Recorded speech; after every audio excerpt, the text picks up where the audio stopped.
गीता अध्ययन के इस सेशन में आप सभी का स्वागत, जहां हम सतीश सर से 8वें अध्याय को जान रहे हैं। बहुत अच्छा आयोजन परमात्मा ने हमारे लिए किया है कि साथ साथ रिवीजन भी होता जा रहा है। सतीश सर ने पहले 6ठे अध्याय को बड़े अच्छे से हमें समझाया था और अब जब दोबारा पढ़ रहे हैं तो वो चीजें एक बार रिवाइज करने में जितनी बार करेंगे उतना ही मन में बैठती जाएंगी और फिर वो एक कनेक्टिविटी भी बनी हुई है कि जो 6ठे अध्याय में हम पढ़ रहे हैं वो आगे 8वें में हमें कैसे काम आ रहा है। सर को प्रणाम और निवेदन की आज की चर्चा को शुरू करें। बहुत बहुत धन्यवाद आप सभी को मेरी ओर से प्रणाम। प्रणाम सर। आगे चलते हैं, 18वें श्लोक की पुनरावृत्ति करके आगे चलते हैं। संक्षेप में पढ़ूंगा। 18वें श्लोक में कहा, सर्वाः व्यक्तयः है, सब कुछ जो व्यक्त है, जो दिखाई देता है, जो पकड़ में आता है। सर्वाः व्यक्तयः अहर आगमे, दिन के आगमन पर। किसका दिन? ब्रह्मा जी के दिन की बात हो रही है।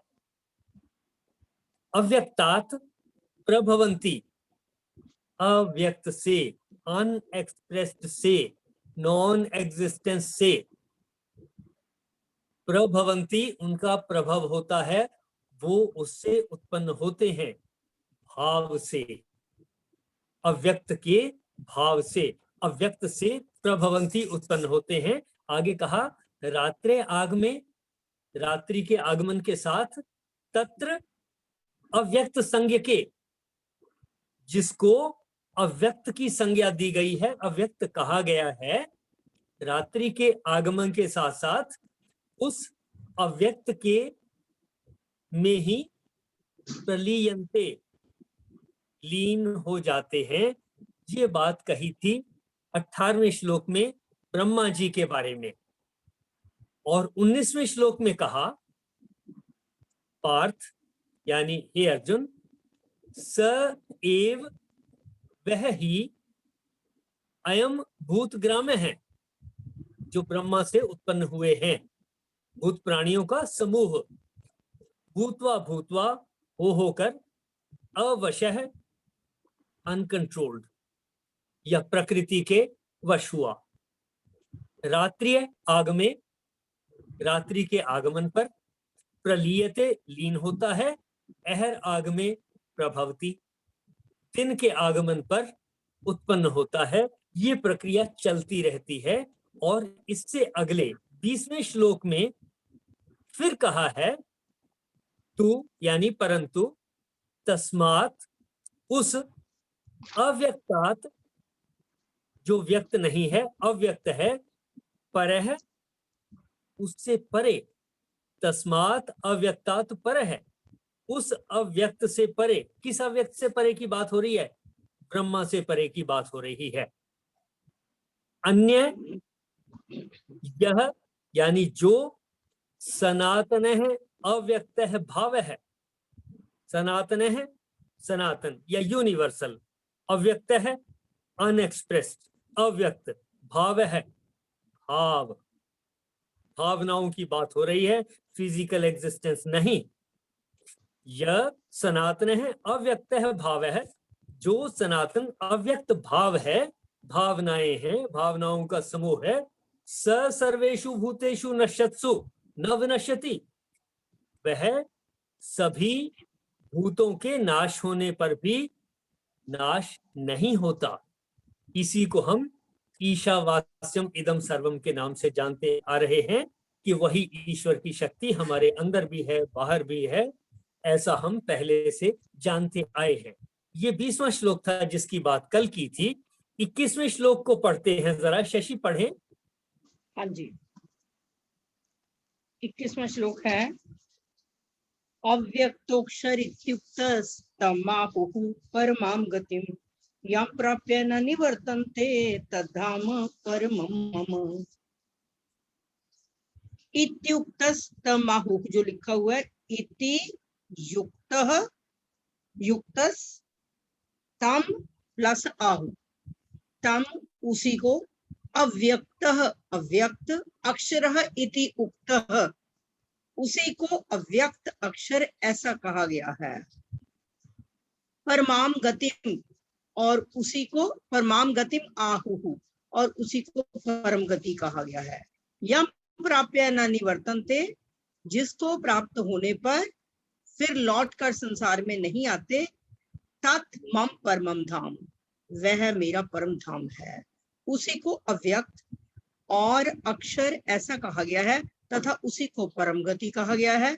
जिसको प्राप्त होने पर जीव लौट कर संसार में नहीं आते, वह मेरा परम धाम है। इस श्लोक में परम गति और परम धाम दोनों की डेफिनेशन आ गई, जिसके बारे में हम पहले भी चर्चा कर चुके हैं कि परम गति को, परम धाम को हम जीते जी भी पा सकते हैं और मृत्यु के बाद तो मुझे पता नहीं, मृत्यु के बाद भी मिल सकता है। ऐसी डिस्कशन हम पहले करते आए हैं। इस श्लोक में जरा समझ लेते हैं कि श्री कृष्ण जी ने क्या कहा है।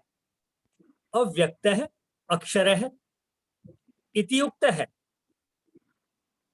अव्यक्त है यानी फिजिकल नहीं है, अनएक्सप्रेस्ड है, अनमैनिफेस्ट है। अंग्रेजी में अनमैनिफेस्ट शब्द इस्तेमाल होता है, वह व्यक्त नहीं है, अव्यक्त है।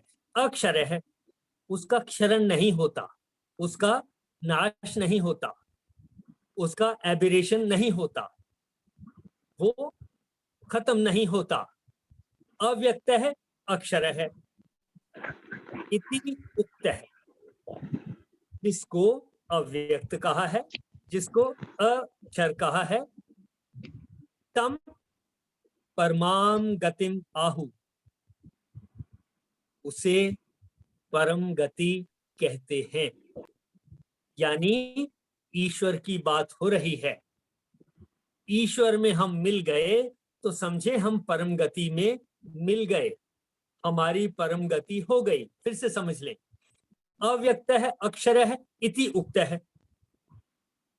जो ऐसा कहा गया है कि जो अव्यक्त है और जो अक्षर है, तम उसको परमाम गतिम आहु, परम गति कहते हैं। ये तो परम गति की डेफिनेशन हुई कि जिसको अव्यक्त कहा है ईश्वर, जिसको अक्षर कहा है, जिसका क्षरण नहीं होता, ईश्वर की ही बात हो रही है। ऐसा कहा गया है, जिसको ऐसा यानी अव्यक्त कहा है और अक्षर कहा है, उसी को तम परमाम गतिम आहु, उसी को परम गति कहते हैं। ये आधी बात हुई। इसके साथ दूसरा भाग है यम प्राप्य, जिसको प्राप्त होकर न निवर्तन्ते, वापस नहीं आते। यम प्राप्य न निवर्तन्ते, जिसको प्राप्त होकर वापस नहीं आते, तत् मम परमम धाम, वह मेरा परम धाम है, वह मेरा परम धाम है। यानी जहां पर पहुंच गए और वापस नहीं आते, उसको परम धाम कहा है। ईश्वर की शक्ति को जो अव्यक्त है, उसको उसमें मिल जाना या उस शक्ति को परम गति कहा, और जहां से वापस नहीं आते उसको परम धाम कहा। देखें जरा, इसमें किसी का कोई प्रश्न कि परम गति क्या है और परम धाम यहां पर किसको कहा है? फिर इसके बारे में और भी चर्चा करेंगे। और इससे पहले श्लोक में कहा ईश्वर के स्वरूप में विलीन हो गए हम, तो वो मतलब एक तरह से जब वो हम वहां से फिर वापस कैसे आ सकते हैं जब हम उनके रूप में विलीन हो जाएंगे? हाँ, देखें जरा, इससे पिछले श्लोक को, 20वें श्लोक को एक बार फिर पढ़ता हूं। तस्मात् अव्यक्तात्, उस अव्यक्त को, अव्यक्त से परे परे, अन्य जो सनातन अव्यक्त भाव है, भाव की बात हो रही है। यानी कि ईश्वर भाव के रूप में है, फिजिकली एग्जिस्ट नहीं करेगा। स सर्वेषु भूतेषु नश्यत्सु, वह सर्वभूतों के नष्ट होने पर भी न विनश्यति, नष्ट नहीं होता। तो इतनी बात पहले मन में धारण करें, पहले फिक्स करें माइंड में कि भाव की बात हो रही है। ईश्वर जो है वह भाव है, फिजिकली नहीं है। जैसे हमारे मन में सोच है, किसी कलाकार के मन में कोई कलाकृति है, उस सोच के रूप में है। फिर वो कृति के रूप में आ जाती है, बन जाती है, व्यक्त हो जाती है, फिजिकली बन जाती है। उस शक्ति के मन में अगर इस तरीके से अनंत बनाने का भाव है तो ये मूर्तियां बनती हैं। भाव वहां है उस शक्ति में, और उनकी अभिव्यक्ति ये रही हम सब। ये फिर से कहूं, 20वां श्लोक है, परंतु उस अव्यक्त से परे दूसरा विलक्षण जो सनातन अव्यक्त भाव है, भाव की बात हुई है, वह परम दिव्य सब भूतों के नष्ट होने पर भी नष्ट नहीं होता। और 21वां श्लोक जिसको अभी पढ़ा उसमें कहा अव्यक्त अक्षर ऐसा जिसे कहा गया है, उसी ईश्वर की, उसी भाव की बात हो रही है। इति उक्त है, जिसको ऐसा कहा जाता है, यानी वो अव्यक्त है, अव्यक्त भाव। अक्षर चरण नहीं होता, नष्ट नहीं होता। तम परमाम गतिम आहु, यानी उस भाव को परम गति कहते हैं, जिस भाव से ये सारी सृष्टि एग्जिस्टेंस में आई, स्वरूप में आ गई, व्यक्त हो गई, उसी को परम गति कहा गया। ये आधे श्लोक में है। और इससे आगे कहा यम प्राप्य न निवर्तन्ते। यम प्राप्य, जिसको प्राप्त होकर, किसको प्राप्त होना है? भाव को प्राप्त होना है। इससे पिछले श्लोक की जो कंटिन्यूशन में चल रहा है, भाव को ही प्राप्त होना है। कौन से भाव? जिन भावों से, उस शक्ति से, उस व्यक्त से यह अभिव्यक्ति हो रही है, उन्हीं भावों तक पहुंचना है। उन भावों में अगर हम पहुंच गए, यम प्राप्य, यानी जिस भाव को प्राप्त होकर, तो भावना को प्राप्त होने के लिए कहीं जाने की जरूरत तो नहीं पड़नी चाहिए। भावनाएं तो यहीं बैठे के बैठे हमारे अंदर आ सकती हैं, आती हैं, हर रोज आ रही हैं। तो फिर कहाँ जाना है? कहीं दूर जाने की जरूरत नहीं है। अब वो भावनाएं, कहा है तत्मम परमम धाम, यानी कि जैसी भावनाओं से ये सृष्टि रचित हो रही है, वो भावनाएं अगर हमारे मन में भी आ गई तो परम धाम यही हो गया। मैं कहूं मुझे सतीश चंद्र से मिलना है, कुछ बात नहीं बनेगी। कहां जाऊंगा मिलने? हर रोज जो बात कर रहा हूं, जो मेरे अंदर भाव है, मुझको ही पता है, मैं मिला ही हुआ हूं। फिर से देखें, यम प्राप्य, जिसको प्राप्त होकर, किसको? जिन भावों को प्राप्त होकर, न निवर्तन्ते, लौट के नहीं आना पड़ता, उसमें खो गए। कि अगर मुझे भाव है कि बाजार में जाना है, ये सामान लाना है, मैं वहां पहुंच गया, सामान ले आया, अब दोबारा बाजार जाने की जरूरत नहीं है। वो भाव अभिव्यक्त हो गया, भाव अभिव्यक्त हो गया। बस इतनी बात समझने की है कि जिसे हम परम धाम कह रहे हैं वो भाव है, जिसे हम परम गति कह रहे हैं वो भी भाव है। हमें अपने अंदर वैसे ही भाव लाने हैं जैसा हम समझते हैं कि ईश्वर में है, जैसा हम जानते हैं या जान चुके हैं या जानने का प्रयास करते हैं, या जो हमें नजर आता है कि उनके भावों की अभिव्यक्ति यह पूरा यूनिवर्स है। ये अगर मेरे मन में भी सृजनात्मक विचार आ रहे हैं तो ये फिर उसी के भाव हैं। अगर मेरे अंदर सृजन के भाव आ रहे हैं तो समझिए परम धाम से ही आ रहे हैं, मेरे अंदर परम धाम है ही। फिर परम धाम को कहां ढूंढना है और परम धाम कैसे आएगा, या मैं परम धाम में कैसे पहुंचूंगा? भाव को ही तो बदलना है। कैसा भाव? सृजनात्मक भाव, नया कुछ बनना चाहिए। वो ईश्वर सृजन में लगा है, वो शक्ति सृजन में लगी है, वो भाव जो अव्यक्त हैं उनकी अभिव्यक्ति हो रही है। तो ये जितनी साइंटिफिक नॉलेज, कोई डॉक्टर है, कोई इंजीनियर है, कोई साइंटिस्ट है, ये जो सब काम कर रहे हैं ये किन्हीं ना किन्हीं भावों से आ रहे हैं। और वही भाव वो परम धाम ही है। परम धाम से ही आ रहा है। जो लोगों के फायदे की चीजें बन रही हैं, ये उस परम धाम से ही आ रहा है। और ये भी याद रखें, जो नुकसान भी होता है, गलत काम भी हो रहा है, वो भी परम धाम से ही हो रहा है, उसी शक्ति से ही हो रहा है। ये हमने देखना है कि सृजनात्मक काम कौन से हैं और नष्ट करने वाले काम कौन से हैं। हम नष्ट करने वाले काम से जो यज्ञ नहीं है, कौन से यज्ञ नहीं है जिनसे या तो मेरा नुकसान हो या परिवार का, समाज का, वातावरण का या ब्रह्मांड का किसी का भी नुकसान होता है, वो यज्ञ नहीं है उन कामों से। और वो काम कब होते हैं? जब पहले भाव है। भाव कहां से आए? ईश्वर से ही तो आ रहे हैं। यानी कि आपके मन के भाव ही परम धाम हैं। आपके मन के भाव ही, हमारे मन के भाव ही परम गति है।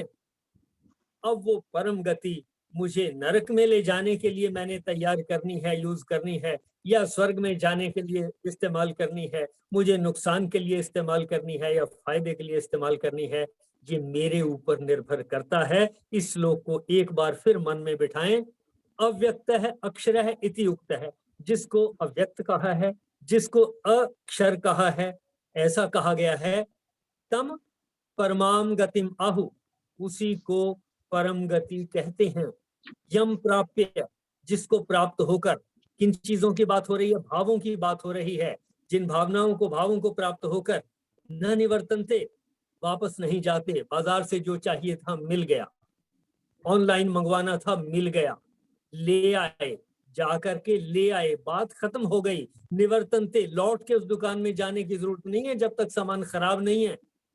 ले आए, आ गया, जहां से लौट के वापस जाने की जरूरत नहीं होती।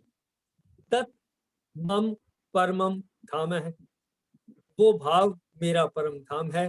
देखें जरा दोनों डेफिनेशंस, परम गति की और परम धाम की।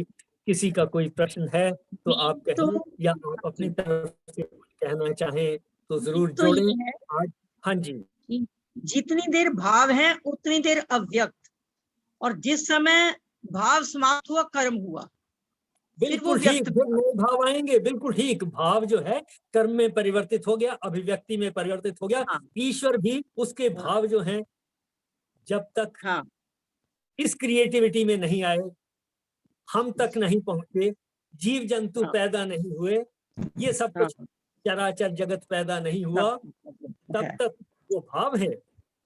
और जब हो गए, ठीक। भाव खत्म हो गए, हाँ, फिर वो अभिव्यक्ति हो व्यक्त है। गई, तब तक वो अव्यक्त ठीक है। है, फिर व्यक्त हो गया। हाँ, ये शुरू में भी आया था ना, भूत भावोद्भव कर विसर्ग कर्म संचित, बिल्कुल ये ठीक, वहीं से हुआ है एक किस्म का। बिल्कुल भूषण ठीक। जी कुछ कहना चाह रहे हैं? भूषण जी, हाँ जी, आशु मैम, आशु भूषण मैम, जी, मेरी हाँ आवाज जी। आ रही है आपके पास? हाँ जी हाँ कहें। जी, कुसुम जी। जी बोलिए। ये जो सुसर हैं जी, कहाँ से बिलोंग करते हैं जी ये? मैं अंबाला से ही हूँ, और फिर आर्मी अच्छा। में चला गया तो बहुत साल बाहर रहा। मेरी एजुकेशन सारी की सारी अंबाला सिटी से और कुरुक्षेत्र से है। अंबाला शहर का ही रहने वाला हूँ मैं। और उसके बाद फिर फाइनली चंडीगढ़ में सेटल हुए, और अभी इस समय मैं बेटी के पास यहाँ पुणे में हूँ। अंबाला रत्नों की खान है दीदी। हाँ जी सर, मैं आपसे ना सारे रत्न कभी यहीं अंबाला पे। आओगे ना, मिलना चाहती हूँ मैं आपसे।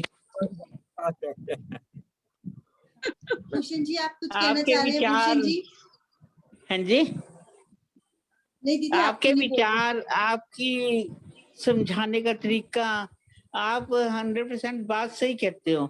हमारी कथनी और करनी में बहुत फर्क है जी। अक्सर लोग जो होते हैं ना, वो करते कुछ हो रहे हैं, कहते कुछ हो रहे हैं। समझने का प्रयास है कि हम भगवत गीता को कितना समझ सकते हैं, और मैं हाँ ये जी। नहीं जानता कि मैं ठीक से समझ रहा हूं कि नहीं, लेकिन इस वक्त तक जो मुझे लगता है कि इतनी बात ठीक से मेरी समझ में आई, उसको मैं शेयर करता हूं। फिर भी उसमें बदलाव की 100% गुंजाइश है। जैसे ही कि कोई और तर्क सामने आएगा, किसी और तरीके से समझने का रास्ता मिलेगा उस तरीके से भी समझेंगे। और अगर मैंने पहले से कुछ एक तरीके से समझा है वो मॉडिफाई होकर के नए तरीके से आ सकता है। हमें अपने माइंड को खुला रखना चाहिए। आप भूषण जी। सर मेरे मैं तो एक्चुअली बत्रा जी के टाइम बोलना चाहता था, लेकिन अब बोल देता हूँ। वो उसमें ऐसा बता रहे थे कि मैं खास लड़कों की बात कर रहा हूँ ज्यादा। उसमें ये होता है कि वो छोटे छोटे लड़के होते हैं, वो गंदी आदतें सीखते हैं, जैसे थोड़ा बड़ा होने पे 12, 14, 15, 18 साल में सिगरेट पीना, शराब पीना, ये सब पीना। वो तो कोई बचपन में तो सीख के नहीं आते पेट से माँ के या कुछ भी, तो वो सीख जाते हैं। अब धीरे धीरे क्या होता है कि आदत पड़ जाती है। तो उसमें कहने का तात्पर्य ये है कि भगवान की भक्ति करो, भगवान के उसमें जाओ, तो उसमें भी आदत पड़ जाएगी। ये है। ठीक ठीक, बिल्कुल ठीक। जिस चीज का हम मनन करेंगे, अभ्यास करेंगे, उस तक हम पहुंचते हैं, डेफिनेटली उन चीजों को हम समझ लेते हैं और मन में पक्की हो जाती है। ये ठीक, बहुत अच्छे से आदत सर पड़ ने जाएगी। समझाया। और जो मेरा टेक अवे है सर, वो तो यही है कि जो हम पूरी लाइफ लगा देते हैं दान पुण्य या कोई भी काम करते हैं, यही सोच के करते हैं कि हमें बाद में परमात्मा मिलेंगे, मरने के बाद का ही हम सोचते हैं, इस जिंदगी का तो हम सोचते नहीं। तो आपने यही समझाया है कि परम धाम वही है, मन की अवस्था। जो हमने समाधि के बारे में भी आज सर ने समझाया था, तो उसी से कनेक्टेड है कि हर कुछ, जैसे डॉक्टर के बहुत स्ट्रेस देते थे कि हर कुछ अंदर ही है, ब्रह्म हमारे अंदर ही है। तो जब हमें वो आत्मिक शांति मिल जाएगी, उसके बाद हमें कुछ भी और कहीं ढूंढने की जरूरत नहीं पड़ेगी। यही आपने कुछ ऐसा ही शायद उसमें समझाया है। और दूसरी बात जो मुझे अच्छी लगी आपकी, वो ये आपने जो बताया कि सृजनात्मकता का, तो जो लोग स्पिरिचुअलिटी पे चलते हैं वो लोग भी, जैसे आप सबको भी हम देख रहे हैं, बत्रा सर हैं, आप वो दीदी जो भी हैं, रिटायरमेंट के बाद भी ये भी एक सृजनात्मकता का ही पार्ट है कि हम कितने लोगों के जीवन को बना रहे हैं। सृजनात्मकता, क्रिएटिविटी सिर्फ यही नहीं है जो हम छोटी छोटी चीजें बनाने में सोचते हैं। ये बहुत बड़ी सृजनात्मकता है कि एक लोगों की दिशा, मन को एक दिशा देना, वो बहुत बड़ा आप सबका हमारे ऊपर उपकार है। राणा सर हैं, आप हैं, बत्रा सर, शशि दीदी, सभी अपने तन मन धन से लगे हुए हैं इस काम को करने में। और उसके लिए दोनों का ही फायदा है, क्योंकि हमारे जो ब्रेन के सेल्स अगर हम बैठ जाते हैं और डेड होने शुरू हो जाते हैं, वो भी मेरे ख्याल से जब हम याद करते हैं या समझने का प्रयास करते रहते हैं, तब तक वो भी नए से नए बनते रहते हैं। तो बहुत लाभ मिल रहा है सबको। आप सभी का बहुत बहुत धन्यवाद, बहुत बहुत शुक्रिया। We are the messengers of God.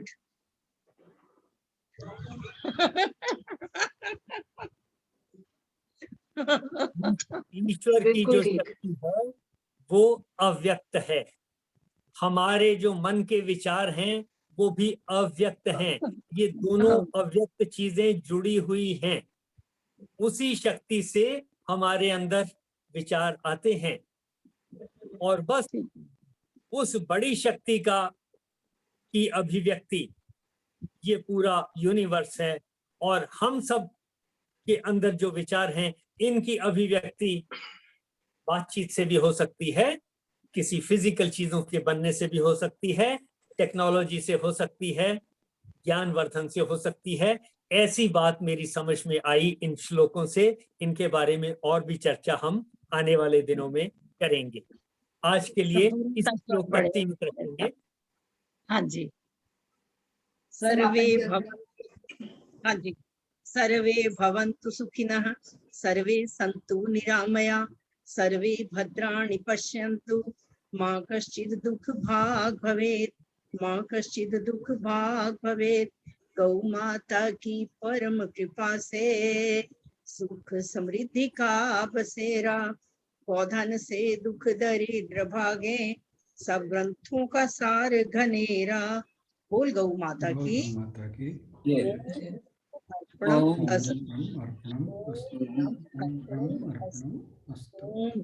अर्पणम। Hariom जी, सत्संग का बहुत आनंद आया और हमारी ये श्रृंखला बढ़ती रहेगी।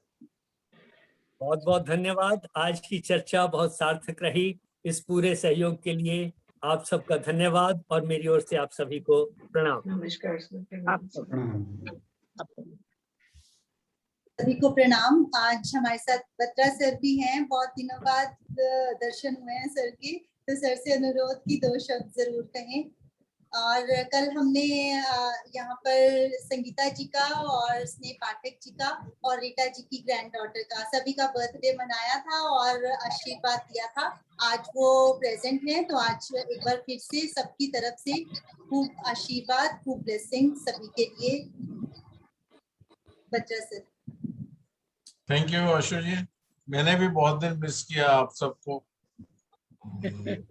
लेकिन कुछ सर्कमस्टांसेस ऐसे थे कि नहीं ज्वाइन कर सका।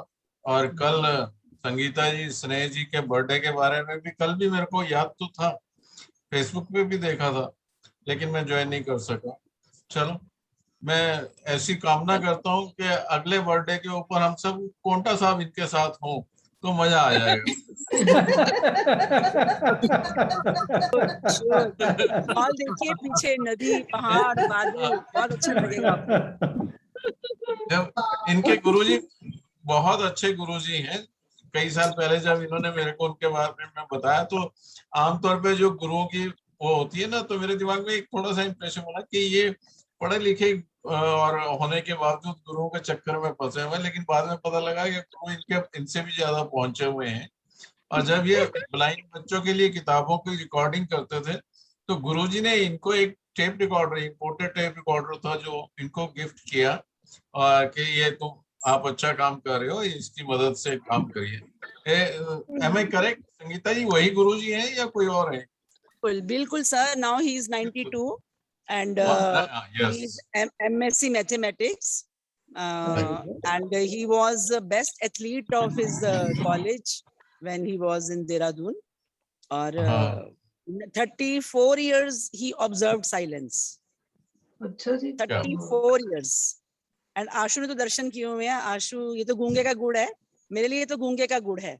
और जैसे उस दिन राणा सर ने बोला था कि नेति नेति नेति करके ही उसकी व्याख्या की जा सकती है, तो मैं भी बस वही नेति नेति नेति करके ही अपने गुरुजी की व्याख्या कर सकती हूँ। बहुत बढ़िया। लेकिन मैं अब ये सोच रहा हूँ इतनी बात सुनने के बाद कि अगले जन्मदिन के लिए भी क्यों इंतजार करें। आप आ जाओ, फिर हम अभी जन्मदिन से पहले ही चलेंगे किसी दिन पोंटा साहब। जरूर सर, जरूर जरूर। जस्ट सिर्फ 3.5 घंटे की ड्राइव है। मैं अपने घर से अकेली निकलती हूँ गाड़ी लेके अपनी, 9 बजे निकलती हूँ, 12 साढ़े 12 यहाँ पहुंच जाती हूँ। तो बहुत पहाड़ी रास्ता है, बहुत अच्छा लगता है अपने आप के साथ रहना भी और आना भी। हाँ, बहुत अच्छा। फिर एक बार आज फिर केक हो जाए। कल आप नहीं थे, मैंने कहा एक केक हो जाए फिर आज। पक्का इंतजार कर रहे हैं। जरूर सर। आप भी तो नहीं थे, आपके बिना केक कैसे? इस केक को काटे, सब लोगों को खिलाए और खूब जोर से इसका आनंद ले और हंसे। बहुत मीठा। मैंने तो पहले क्रीम चाट लिया, ऊपर से क्रीम चाट ली, मैं भी छोटे बच्चे की तरह। स्नेह का हाथ मेरे साथ है, मैं कह रही हूँ स्नेह का हाथ मेरे साथ है। और हम लोग अर्ली 70s से फ्रेंड्स हैं। अर्ली 70s, 71, 72 में हमारी दोस्ती हुई थी और आज हर दिन हर पल वो और ज्यादा मजबूत होती जा रही है। तो स्नेह जी ने वीडियो क्यों ऑफ किया हुआ है? उनका बर्थडे है तो वीडियो तो ऑन करना चाहिए। स्नेह जी ने केक कल ज्यादा खा लिया था ना, तो सर आप सबको बताना चाहूंगी, जब स्नेह जॉब करती थी तो मेरे फादर जब जॉब में थे, मैं हरियाणा के जिस भी शहर में मेरे फादर होते थे तो स्नेह वहां पहुंच जाती थी। हम बर्थडे इकट्ठे सेलिब्रेट करते थे।